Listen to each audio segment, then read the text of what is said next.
All right, guys, so as you can tell by the intro, you see me bringing in the wood burning stove. This week, we're finally bringing in the heart of the cabin. We're bringing in a wood burning stove. I've got a really nice one, or one that I think is nice that meets my needs. It has a glass front, so we'll have the convenience of being able to see the fire like if we had a fireplace in here, but yet we have all the benefits of a wood burning stove where we'll be able to use it to heat the home and also be able to cook off of it.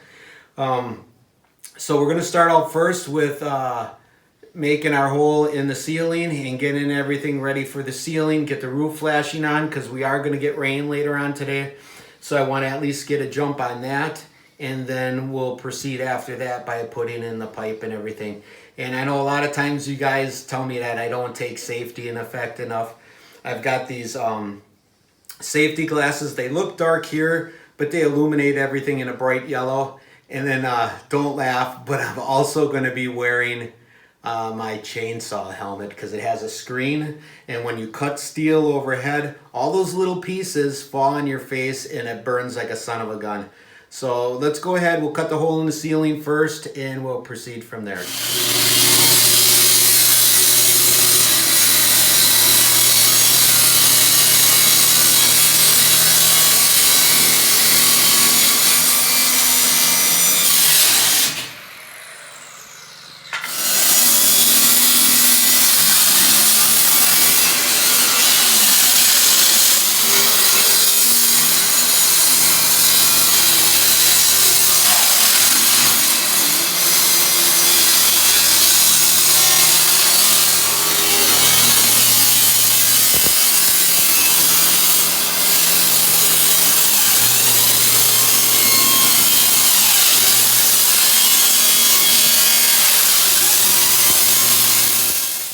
All right, so obviously you can tell I'm up on the roof right now, and I want to show you the type of flashing that I'm using.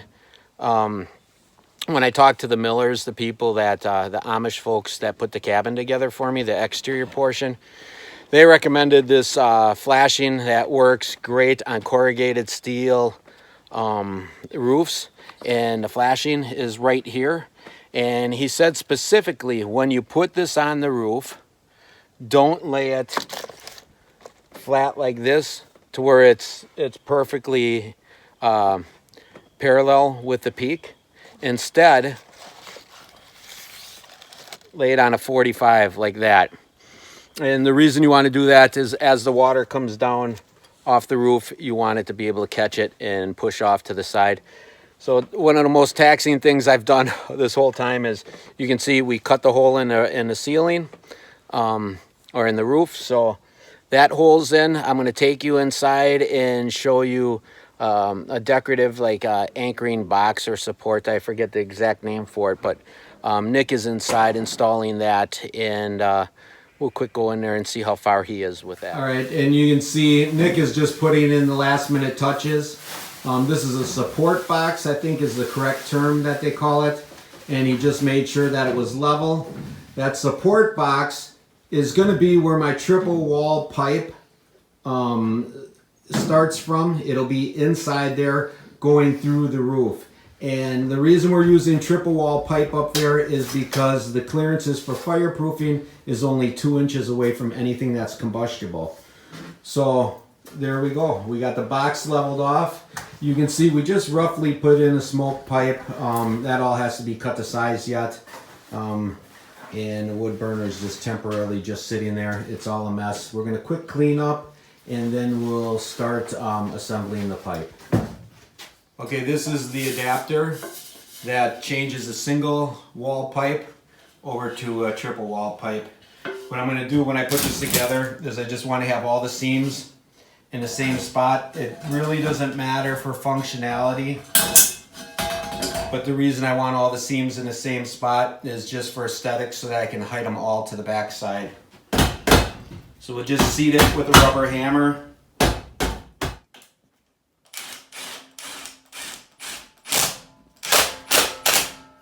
The lock ring on, there's no way that this will ever come apart. What we'll do is we'll go up on the roof, put this through the support box that Nicholas put in, and that support box will hold the weight of this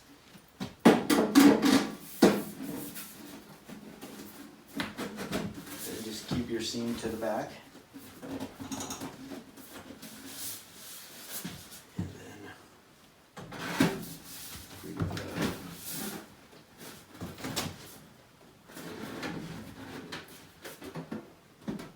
You want to put it on up there first so we can slide it up? no.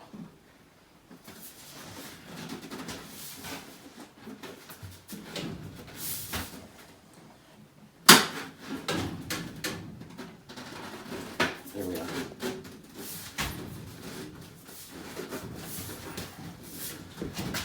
All right, you want to push up on here? Yep. Okay, mine's in. Hang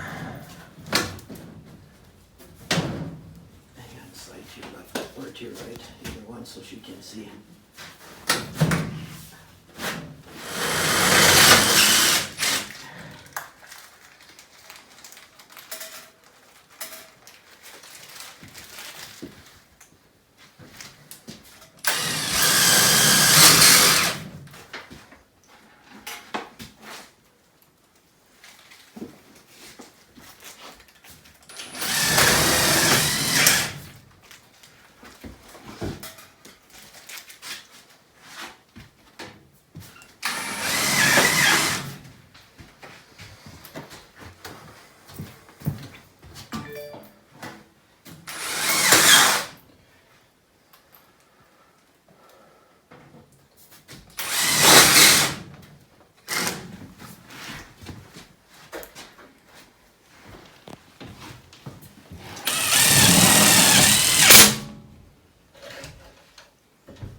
At least the rain died.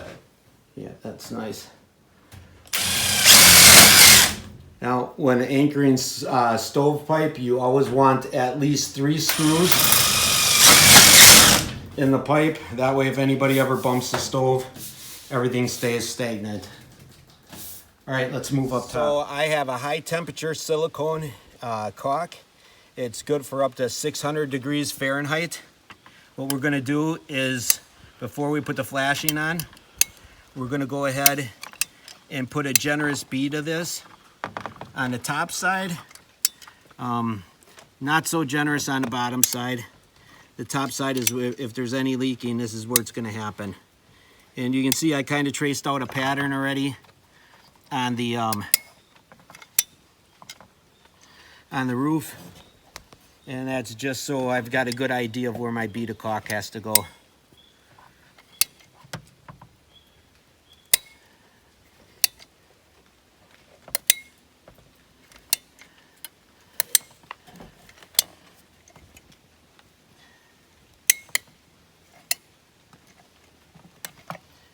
All right, we'll catch up with you in a bit. So we just had a rainstorm come through. I just wanted to show you how the flashing looks once it's all solidified. And we're a little bit sloppy on our caulk, but I'm not worried. Nobody will ever see it up here. I'd rather be safe than sorry.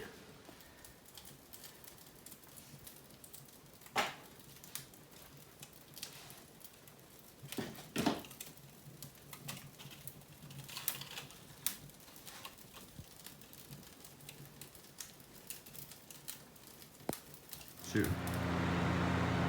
I don't want to be repeating myself, but I'll go over everything one last time for those of you who have never installed a wood stove, in case if you need to know what's going on. With the seams on the smoke pipe, it's really important that, for me, you end up putting the seams in backwards. I always thought of it like the male end should be going upward, and then the female end comes over the top, so it helps guide the smoke out, and you won't get any smoke pouring out of these seams. But it's the opposite. You want the male part facing down inside of a female part. Here's why that's essential. If you don't do that and you get creosote buildup inside your pipe, as that creosote melts, instead of it dropping into your firebox and burning off, it will ooze out of these joints, and then you'll see ugly pieces of black tar dripping down your pipe. I made the mistake with a wood burning stove that I have in my garage. and I'll never make that mistake again. I finally was taught the correct way of doing it, and so I figured I'd pass this on to you guys to help you out. This here is all single line pipe. Get to know what your codes are. If you have insurance on your place, you have to know what all the tolerances are so that you'll comply with code. Mine, I have to have a minimum of 18 inches between single wall pipe in the wall, and I'm well over that. And then with my pipe, it's all single wall up to this point here where I have this this anchoring box or the support box. As the pipe enters that support box, then it goes to triple wall pipe. And the significance behind that is the triple wall pipe, you can have combustibles as close as 2 inches to the triple wall pipe and you're still safe. So that's where my triple wall pipe starts, and it goes up out the roof of the home. It has to extend at least 3 feet above the high side of your ceiling where it leaves the rooftop, and it has to be, I think it's a foot over the peak of your cabin. Mine is well over both tolerances, so I won't have to worry with any problems with the smoke rolling back and coming into my ridge vent or anything like that. Trying to think if there's anything else I can tell you. This stove does come with a blower unit because I'm going to be off the grid and I'm running off my battery bank, I'm going to opt to get a fan that I'll show you in the winter months as I come up here to hunt. It sits on top of your stove, and as the heat radiates up, it generates like a milliamp or two of power, which turns the fan. There's no electricity required, no battery bank or anything like that. It just blows the heat off the wood burning stove. So that's it in a nutshell. And we got the fireproofing in on the floor, the fireproofing on the back wall. This is right now cold to the touch, and I've had this fire burning for a while. I still am going to go ahead and put some tile back here that is aesthetically pleasing. And yeah, so that's pretty much it for today's video. Now, a lot of the viewers here have been asking me questions about my co-worker, Nick. Who's Nick the Animal Steel? Nick is one of my best friends. I've known Nick since the day he was born. He's my youngest son. And you can hear him laughing in the background. And Nick is just a great guy. He's a carpenter by trade. He's going back to school right now for construction management. When I have any questions or any concerns, I always use Nick as a resource. And as you know, I'm in the building trades too, so between the two of us, we can usually brainstorm and come up with a remedy for whatever problems that we have. We got the flashing put in a nick of time. It's raining out right now. That's why we have the fire kind of going. This is just a small fire to take the humidity out of the cabin. And we want to help the cabin dry out a little bit. We're soaking wet, so it's good to have it going. So we'll see what we can do for a video next week. I'm not sure what project we're going to do. There's a couple different things I'd like to do. Like I talked about, maybe doing the tile backing on the wall here. If there's any thoughts as you have as viewers, anything that you'd like to see done, let me know in the comments section. I still have windows that need to be trimmed out. Obviously the floor isn't done yet. We still have to do the floor. So there's a number of things that we can do. I'd like to thank my subscribers. Thank you for viewing. I have a high percentage of people that view my videos. I think it's about 76% of you guys aren't even subscribers. But thank you for watching regardless. If you're afraid to subscribe, subscribe. It doesn't cost anything. All that subscribing means is that when you hit that subscribe button, it will notify you each time I put out a video. And by all means, next to the subscribe button, there is a bell button. That's a notification bell that'll let you know when my videos are put out. If you hit the bell that says all next to it, it will let you know every single video that I put out. So thank you for joining us this week, and we'll catch you next time on Carl's Off the Grid.